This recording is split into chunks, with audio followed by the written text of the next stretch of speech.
ಬೆಳೆದರೆ ಗ್ರಾಮ ಪಂಚಾಯತ್ನಲ್ಲಿ ಭಾರಿ ಗೋಲ್ಮಾಲ್ ನಡೆದಿದೆ. ನರೇಗಾ ಹೆಸರಿನಲ್ಲಿ ಕೆಲಸ ಮಾಡದೆ ಬಿಲ್ ಆಗಿದ್ದು, ಪಂಚಾಯಿತಿ ವ್ಯಾಪ್ತಿಯ ಜಕ್ಕೇನಹಳ್ಳಿ ಗ್ರಾಮದ ಮುತ್ತುರಾಯಪ್ಪ ದೇವಾಲಯದ ರಸ್ತೆ ಬದಿ ಗಿಡ ನೆಡುವ ಕಾಮಗಾರಿಗೆ ಬಿಲ್ ಆಗಿದ್ದು, ಕೆಲಸ ಮಾಡದೆ ಬಿಲ್ ಮಾಡಿದ್ದಾರೆ.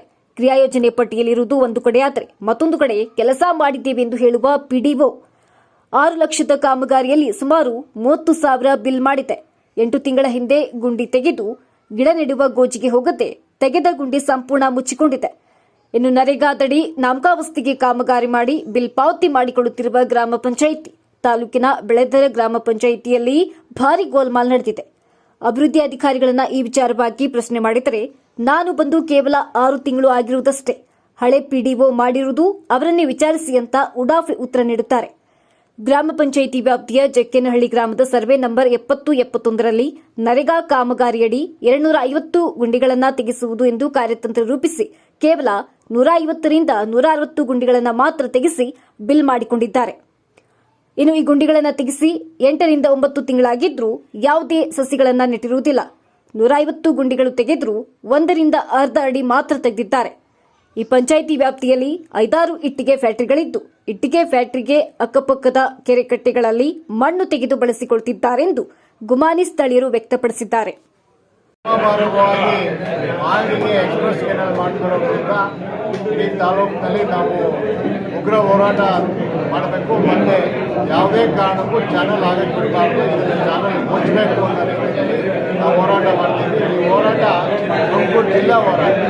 ಎಲ್ಲ ತಾಲೂಕಿನವರು 14ನೇ ತಾರೀಕು ತುರುವೇಕೆರೆ ಇರ್ಬೋದು, ಚಿಕ್ಕನಾಯಕನಹಳ್ಳಿ, ಚಿಕ್ಕೂರು ಇರ್ಬೋದು, ಮತ್ತು ಕೃಷಿ ಗ್ರಾಮಾಂತರ ತುಮಕೂರು ಕೂಡ ಎಲ್ಲ ಏನು ಹೇಮಾವತಿ ಅನುಕೂಲ ಪಡೆದಂಥ ತಾಲೂಕುಗಳು ಇದಕ್ಕೆ ಹೋರಾಟಕ್ಕೆ ಪಕ್ಷಾತೀತವಾಗಿ ಭಾಗವಹಿಸ್ತಾರೆ. ಸುಮಾರು 10ರಿಂದ 20,000 ಜನ ರೈತರು ಭಾಗವಹಿಸೋ ಸಂಭವವಿದೆ.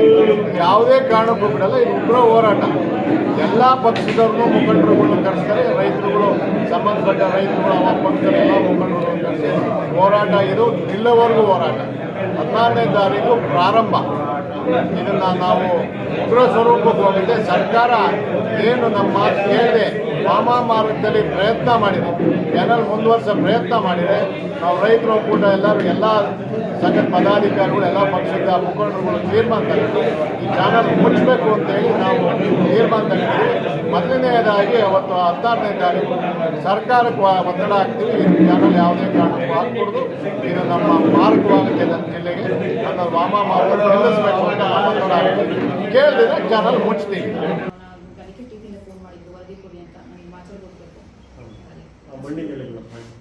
ಮಣ್ಣಿಂದು ಪಂಚಾಯತಿ ಬೋರ್ ಪಕ್ಕ ಯಾರೋ ಮಣ್ಣು ಇದು ಮಾಡ್ತಿದ್ದಾರೆ ಅಂತ ಮಾಹಿತಿ ಬಂತು. ಬಂದಿದ ತಕ್ಷಣ ಸ್ಪಾಟ್ ವಿಸಿಟ್ ಮಾಡಿಬಿಟ್ಟು ಅವ್ರಿಗೆ ಎಚ್ಚರಿಕೆ ಕೊಟ್ವಿ. ಅದಕ್ಕೆ ಇಲ್ಲ ಮೇಡಮ್, ರೈತರು ನಮ್ಮ ಜಮೀನು ಹೊಡ್ಕೊತೀವಿ ಅಂದರು. ರೈತರೇ ಆಗಿರಲಿ ಯಾರೇ ಆಗಿರಲಿ, ನೀವು ಜಿಲ್ಲಾಡಳಿತದಿಂದ ಪರ್ಮಿಷನ್ ತೊಗೊಂಡು ನೀವು ಮಾಡ್ಕೊಳ್ಳಿ ಅಂದ್ಬಿಟ್ಟು CO ಒಂದು ಸ್ಟೇಟ್ಮೆಂಟ್ ಬಂದಿತ್ತು. ಆ ಸ್ಟೇಟ್ಮೆಂಟ್ ಅವ್ರಿಗೆ ವಾಟ್ಸಪ್ ಮಾಡಿ ಅವ್ರಿಗೆ ತೋರಿಸ್ಬಿಟ್ಟು ಸ್ಟಾಪ್ ಮಾಡಿಸ್ಕೊಂಡಿದ್ವಿ ಸರ್. ಗಾಡಿ ಸೀಸ್ ಮಾಡಿಲ್ವಾ? ಇಲ್ಲ ಸರ್, ಅವಾಗಿಲ್ಲ ಸ್ಟಾರ್ಟ್ ಮಾಡಿದ್ರು. ಅವ್ರಿಗೆ ಸ್ಟಾಪ್ ಮಾಡಿಸಿ ತಕ್ಷಣ ಅವರು ವಾಪಸ್ ಹೊರಟೋದು. ಸರ್ ಆದೇಶ ಯಾವುದೇ ಗಾಡಿ ಹೋದ್ರೂ ಅವ್ರ ಮೇಲೆ ಮೊಕದ್ದಮೆ ಪೊಲೀಸ್ ಠಾಣೆಗೆ ದೂರು ನೀಡಿ. ಅದೇ ಸರ್, ಅವ್ರು ಅವಾಗಿನ್ನೂ ಬಂದು ಸ್ಟಾರ್ಟ್ ಮಾಡಕ್ಕೆ ಬಂದಿದ್ರು.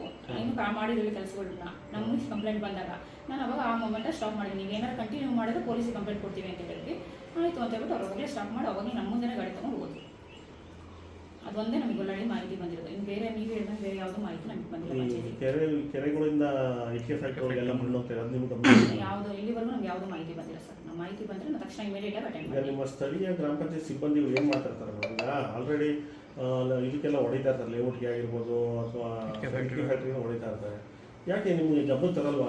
ನೀವೇ ಹೋಗಿ ನೋಡ್ಬೇಕು ಅಂತ ನೀವು ಹೋದ್ರೆ ನಿಮ್ಗೆ ಮಾಹಿತಿ ಬರ್ಬೇಕಾ? ಯಾಕೆ ನಿಮ್ಮ ವಾಟರ್ ಮ್ಯಾನ್ ಇರ್ಬೋದು ಅಥವಾ ಬಿಲ್ ಕಲೆಕ್ಟರ್ ಇರ್ಬೋದು, ಅವರೇ ಗಮನ ತರಲ್ಲ? ಯಾವುದನ್ನು ಗಮನಕ್ಕೆ ಬಂದಿಲ್ಲ. ಅಥವಾ ಅವರೇನೋ ಶಾಮೀಲಾಗಿರ್ತಾರ? ಇಲ್ಲ ಇಲ್ಲ ಸರ್, ಆ ಥರ ಯಾವುದೂ ಇಲ್ಲ. ನಮ್ಮ ಸ್ಟಾಫ್ ಯಾರು ಆ ಥರ ಇಲ್ಲ. ನಮಗೆ ಮಾಹಿತಿ ಬಂದಿದ ತಕ್ಷಣ ನಾನು ಎಲ್ಲರಿಗೂ ಮೊನ್ನೆ ಸ್ಟಾಫ್ ಮೀಟಿಂಗ್ ತಗೊಂಡು ನಮಗೆ ಯಾವಾಗ DC ಅವ್ರು ಮಾಹಿತಿ ಕೊಟ್ಟರು, ಇಮಿಡಿಯೇಟ್ ಆಗಿ ಹಿಂದಿನ ದಿವಸ ನಮಗೆ ಸೋಮವಾರ ಸಂಜೆ ಮೀಟಿಂಗ್ ತೊಗೊಂಡು ಹೇಳಿದ್ದಾರೆ. ನಾವು ಮಂಗಳವಾರ ಮೀಟಿಂಗ್ ಕರೆದು ಸಿಬ್ಬಂದಿಗೆ ಎಲ್ಲರಿಗೂ ಈ ಮಾಹಿತಿ ಕೊಟ್ಟಿದ್ದೀವಿ. ಇನ್ಮೇಲೆ ನಿಮ್ಮ ಪಂಚಾಯತಿ ಆಗ್ತೀವಿ, ಯಾರಾದರೂ ತೆಗಿತೀವಿ, ರೈತರು ಇರ್ಬೋದು, ಇನ್ನೊಬ್ರು ಕೆರೆ ಉಳಿದ್ರು, ಮನೆ ಜಮೀನ ತೊಗೊಂತಿರ್ಬೋದು, ನಮಗೆಲ್ಲೇ ತೊಗೊಂಡಿದ್ರು ನಮಗೆ ಮಾಹಿತಿ ಕೊಡಿ ಅಂತ ನಾನು ಇನ್ಸ್ಟ್ರಕ್ಷನ್ಸ್ ಕೊಟ್ಟಿದ್ದೀನಿ. ಅವತ್ತಿಂದ ಡೇಟ್ವರೆಗೂ ಬಂದಿಲ್ಲ ಸರ್. ಆದೇಶ ಬರೋದಕ್ಕಿಂತ ಮುಂಚೆ ನಡೀತಾ ಇತ್ತಲ್ಲ ಸರ್, ಅದ್ರ ಬಗ್ಗೆ ಮಾಹಿತಿ ಅಂತೂ ನಮಗಿಲ್ಲ. ಮಾಹಿತಿ ಕೊಟ್ಟಿದ ತಕ್ಷಣ ನಾವು ಹೋಗಿದ್ದೀವಿ.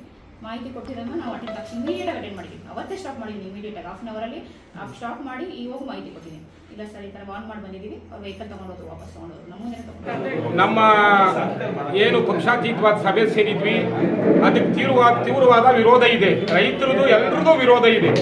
ಇದನ್ನ 16ನೇ ತಾರೀಕು ಕರೆದಿರ್ತಕ್ಕಂಥ ಈ ಪಕ್ಷಾತೀತ ಹೋರಾಟದಲ್ಲಿ ರೈತರು, ಮಠಾಧಿಪತಿಗಳು ಮತ್ತೆ ಎಲ್ಲ ಸಂಘ ಸಂಸ್ಥೆಗಳ ಪದಾಧಿಕಾರಿಗಳು ಬಂದು ಅದನ್ನ ಅದನ್ನ ಕ್ಲೋಸ್ ಮಾಡೋವರೆಗೂ ನಮ್ಮ ಹೋರಾಟ ತೀವ್ರವಾಗಿರುತ್ತದೆ. ಇದನ್ನ ಎಲ್ಲಾ ಪಕ್ಷದ ಜನಪ್ರತಿನಿಧಿಗಳು ಜಿಲ್ಲೆಯಲ್ಲಿ ಇದ್ದಾರೆ. ಆದ್ರೆ ಇದ್ರ ಬಗ್ಗೆ ವಿರೋಧ ಮಾಡ್ತಲೇ ಇರೋಂಥದ್ದು ನಮ್ಮ ದುರಂತ. ಇದ್ರ ಬಗ್ಗೆ ಎಲ್ಲಾ ಪಕ್ಷದವರು ಇದ್ದಾರೆ, ಕಾಂಗ್ರೆಸ್ನವರು ಇದ್ದಾರೆ, JDSನವರು ಇದ್ದಾರೆ, ಬಿಜೆಪಿಯವರು ಇದ್ದಾರೆ. ಆದ್ರೆ ಇವತ್ತು ಮೇನ್ ಚಾನೆಲ್ ಇಂದ ಕುಣದಲ್ಲಿ ನೀರು ತಗೊಂಡು ಹೋಗುವಂತ ವ್ಯವಸ್ಥೆ ಏನಿತ್ತು ಅದನ್ನ ಕೈಬಿಟ್ಟು ಕೆನಾಲ್ ಮುಖಾಂತರ ಕುಣಿದಲ್ಲಿ ನೀರು ತಗೊಂಡು ಹೋಗುವಂಥದ್ದು ಅವೈಜ್ಞಾನಿಕವಾದ ರೀತಿ. ಇದು ಏಕಪಕ್ಷೀಯವಾದ ತೀರ್ಮಾನ. ಇದನ್ನ ಈ ಭಾಗದ ರೈತರು ತೀವ್ರವಾಗಿ ವಿರೋಧ ಮಾಡ್ತಾರೆ. ಇದನ್ನ ತಕ್ಷಣ ಸರ್ಕಾರ ಎಚ್ಚೆತ್ತಬೇಕು. ಇದರ ರೈತರು ದಬ್ಬಾಳಿಕೆ ಮಾಡಕ್ ಬಂದ್ರೆ ನೋಡಿದಿರಲ್ಲ, ಹಿಂದಿನ ಸರ್ಕಾರಗಳು, ಗುಂಡೂರಾವ್ ಸರ್ಕಾರದಿಂದ ನೋಡಿದಿರ, ಯಾವುದೇ ಸರ್ಕಾರಗಳು ರೈತರ ಮೇಲೆ ದಬ್ಬಾಳಿಕೆ ಮಾಡೋ ಸಂದರ್ಭದಲ್ಲಿ ಯಾವ ಸರ್ಕಾರಗಳು ಉಳಿಯೋದಿಲ್ಲ. ಅಂತೆ ಸರ್ಕಾರವನ್ನ ಸಿದ್ದರಾಮಯ್ಯ ಸರ್ಕಾರವನ್ನು ಎದುರಿಸಬೇಕಾಗುತ್ತೆ ಅಂತ ಈ ಸಂದರ್ಭದಲ್ಲಿ ಎಚ್ಚರಿಕೆ. ನಿಮ್ಮದು ಜಾಲ ನಮ್ಮದು. ಇನ್ನು ನಮ್ಮ ಚಾನೆಲ್ ನ ಸಬ್ಸ್ಕ್ರೈಬ್ ಮಾಡಿ, ಬೆಲ್ ಐಕಾನ್ ಬಟನ್ ಕ್ಲಿಕ್ ಮಾಡಿ.